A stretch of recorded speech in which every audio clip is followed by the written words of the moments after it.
India के वजीर आजम तो जो COP26 की मीटिंग हुई, वहां पे हर जो यूरोपियंस थे और अमेरिकन ने ये कहा कि हम 2050 तक जो ग्लोबल जो कार्बन एमिशंस हैं उनको जो है वो जीरो कर देंगे, और बड़े पैमाने पर 2030 तक हम चीजें जो है वो कंट्रोल कर लेंगे। इंडिया के वजीर आजम ने कहा कि हम 2070 तक कर लेंगे। अच्छा, क्योंकि पाकिस्तान के वजीर आजम वहां मौजूद ही नहीं थे तो हम लोग वहां बात ही नहीं कर सके। और ऊपर से सबसे बड़ी बात जिसका पाकिस्तान में शायद जो पाकिस्तान के वजीर आजम इमरान खान जिक्र करते रहते हैं कि हमें पैसे दें, वो ये है कि एक multilateral climate investment fund establish हुआ है $2.5 बिलियन का, जो कि बेसिकली 4 मुल्कों को जाएगा, जिसमें India, Indonesia, Philippines and south Africa है। अब ये जो ममालिक हैं ये कोल के ऊपर बड़े डिपेंडेंट हैं। अब पाकिस्तान भी कोल के ऊपर बहुत डिपेंडेंट है। अगर आपको पता हो कि जो ज्यादातर चाइनीज ने इन्वेस्टमेंट की, जब सारी दुनिया में कोयला खत्म हो रहा था तो चीनियों ने पाकिस्तान में उस कोयले पे इन्वेस्टमेंट शुरू कर दी, कोयले के प्लांट लगे पाकिस्तान में, जिससे हम जो कार्बन एमिशन है वो ज्यादा कर रहे हैं और आइंदा भी मजीद करेंगे। क्योंकि पाकिस्तान का वो जो कोयला था, अल्हम्दुलिल्लाह हमारी हुकूमतों को अवाम तो पता ही नहीं चला, वो कोयला नीचे पड़ा पड़ा गला सड़ खत्म हो गया। और जब दुनिया नई रिन्यूएबल टेक्नोलॉजी पे शिफ्ट हो रही है और ये जो क्लाइमेट इन्वेस्टमेंट फंड एस्टैब्लिश हुआ है, ये पैसा उन ममालिक को जाएगा जो कोल ट्रांजिशन प्रोग्राम का हिस्सा बनेंगे। और हमारे जैसे पाकिस्तान को भी इसमें से पैसे मिलने चाहिए थे। पाकिस्तान भी अपना वहां पे डिस्कस करता कि हम क्यों करके पाकिस्तान को इसका हिस्सा बनाया जाए। अब मजे की बात यह है कि हम रिन्यूएबल एनर्जी के ऊपर काम करना चाहते हैं। हमने बड़े पौधे शौधे थोड़े बहुत जो हमारी हुकूमत जिक्र करती है जी, 1 बिलियन सुनामी, 10 बिलियन सुनामी, हम पौधों की बातें करते हैं। दुनिया और किस्म की टेक्नोलॉजी की तरफ जा रही है। अब नरेंद्र मोदी ने क्या किया कि उन्होंने वहां पे जाके जब इस तरह की बातें की, 2070 तक हम चीजें ठीक कर लेंगे, लोगों ने उन पर ट्रस्ट करना शुरू कर दिया और लोग अब उस पर जो है वो पैसा लगाएंगे। अब उन्होंने कहा है जी के जो उन्होंने वहां पे ये कहा कि हम दुनिया की जो टोटल आबादी है, हम उसका 17% है, और हम जो 5% जो ग्लोबल एमिशन है उसका भारत जो है वो जो कार्बन डाइऑक्साइड एमिट करता है वो सबब बनता है। अब इंडिया की आबादी का 17, दुनिया की आबादी का इंडिया 17% है, 5% जो ग्लोबल एमिशन होती हैं वो यहाँ पे होती हैं। और ये जो उन्होंने कहा है कि हम जो 2030 तक जो एनर्जी मिक्स है उसको 30% तक ले जाएंगे रीन्यूएबल्स का, यानी कि जो विंड पावर है या जो सोलर पैनल्स हैं या जो और सोर्सेज ऑफ रीन्यूएबल्स हैं, हम अपने एनर्जी मिक्स में से अगर 100% एनर्जी इंडिया में पैदा होती है तो उसमें से 38% जो है वो 2030 तक हम उसको ले जाएंगे। सो ये जो इंडिया के वजीर आजम ने वहां पे किया, और हमारा वजीर आजम साहब वो वहां पे गए नहीं है। हमने अपने मिनिस्टर को भेज दिया, जाओ जाके बातें करो, उनको बताओ हमारा क्या एजेंडा है। अब नुकसान क्या हुआ? नुकसान जारी बात है, वजीर आजम का क्या होता है, नुकसान तो मुल्क का होता है, आवाम का होता है।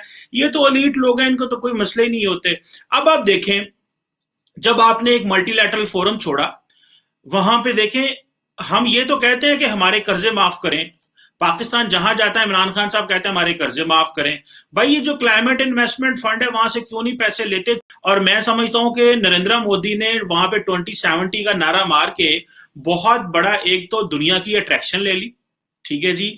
और अट्रैक्शन लेने के बाद जो है वो अपने आप को अपनी मौजूदगी वहां कर ली। फिर वो जो B3W आई थिंक वो जो ब्रिंग बैक बेटर वर्ल्ड में भी थे, वहां पे भी उन्होंने हिस्सा कर लिया। चलो पाकिस्तान तो उसका हिस्सा नहीं था, ना ही हमें उन्होंने बुलाया था, तो हम वहां पे कैसे जाते। लेकिन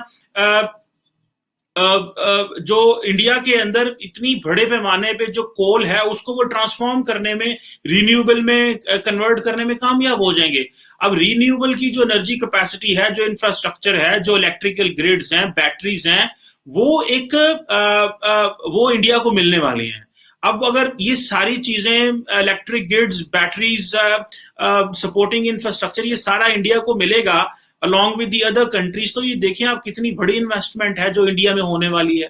अब और ये सारी की सारी देखें, ये जो एशियन डेवलपमेंट बैंक है उसके जरिए आ रही है। एशियन डेवलपमेंट बैंक पाकिस्तान को कर्जे तो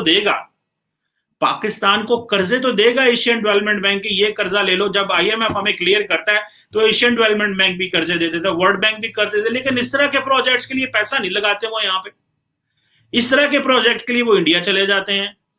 और हमें यहाँ पे आके देखना है कि वो आइंदा इसमें जो इन्वेस्टमेंट ग्रेड बॉन्ड्स होते हैं वो भी रिलीज कर रहे हैं $50 बिलियन के क्लीन एनर्जी प्रोजेक्ट्स के लिए, और अगले 10 साल में पाकिस्तान को उसका भी हिस्सा होना चाहिए कि ये जो कोल ट्रांजिशन है इसको कैसे ठीक इससे हमने फायदा उठाना है। और जो एशियन डेवलपमेंट बैंक है, जो पार्टनरशिप वो फिलीपाइंस के साथ या इंडोनेशिया के साथ जो स्टैब्लिश कर रहे हैं, वो पाकिस्तान के साथ भी इसको करनी चाहिए। और इसके लिए पाकिस्तान की अथॉरिटीज, अब देखिए एक मिनिस्टर लेवल की तो इतनी वैल्यू नहीं है, उसको नहीं सुनेंगे, वजीर आजम को डायरेक्टली इसमें इंटरवीन करना था। मैंने जब इसको देखा कि नरेंद्र मोदी ने 2070 एक रखा है, लैंडमार्क अचीवमेंट आगे रखी है, साथ ही में उन्होंने क्या किया कि उन्होंने उनको ये फंड्स जो है वो मिलने शुरू हो गए, या इसकी बात होना शुरू हो गई कि जी मल्टीलैटरल क्लाइमेट इन्वेस्टमेंट फंड जो है वो आएंगे। अच्छा, अब सिर्फ अच्छा ये था, वो यहाँ पे सिर्फ ये नहीं है, वहां पे जो बड़ी अमेरिकन कंपनीज हैं जिसमें रॉकफेलर फाउंडेशन वगैरह हैं, उन्होंने भी अच्छे भले वादे वईद किए लोगों के ममालिक के लिए, जिस तरह इंडोनेशिया के लिए, फिलिपाइन के लिए, कि वो वहां पे भी इन्वेस्टमेंट करेंगे और एनर्जी ट्रांजिशन में हेल्प आउट करेंगे। अब उसके लिए पाकिस्तान ने अगर जो एक जिसे कहते हैं ना एनेबलिंग एनवायरनमेंट देना, रिफॉर्म्स की बात करना, जो है वो फिर फ्रेमवर्क एस्टैब्लिश करना, वो दिखाना, वो बहुत बड़ा एक जरूरी था। और जो $100 बिलियन की लास्ट टाइम इन्होंने हमसे तो नहीं, पूरी दुनिया से बात की थी, उसमें से भी पैसे नहीं आए पाकिस्तान के पास है। अनफॉर्चुनेटली नरेंद्र मोदी वहां पे जाके कमिटमेंट्स कर लेते हैं, उनको पैसा मिल जाता है कोल ट्रांसफॉर्मेशन के लिए, और क्लाइमेट इन्वेस्टमेंट फंड आ जाता है, और हम यहाँ पे पौधे लगाते रहते हैं और ये चीजें करते रहते हैं, सानू कोई पूछता कोई नहीं। This is because we have no idea कि ग्लोबली हमें किस तरह इंगेज होना है। पाकिस्तानी मीडिया से जुड़ी हुई ऐसी ही लेटेस्ट वीडियोस के लिए सब्सक्राइब कीजिए हमारे चैनल भारत स्पेशल को। जय हिंद।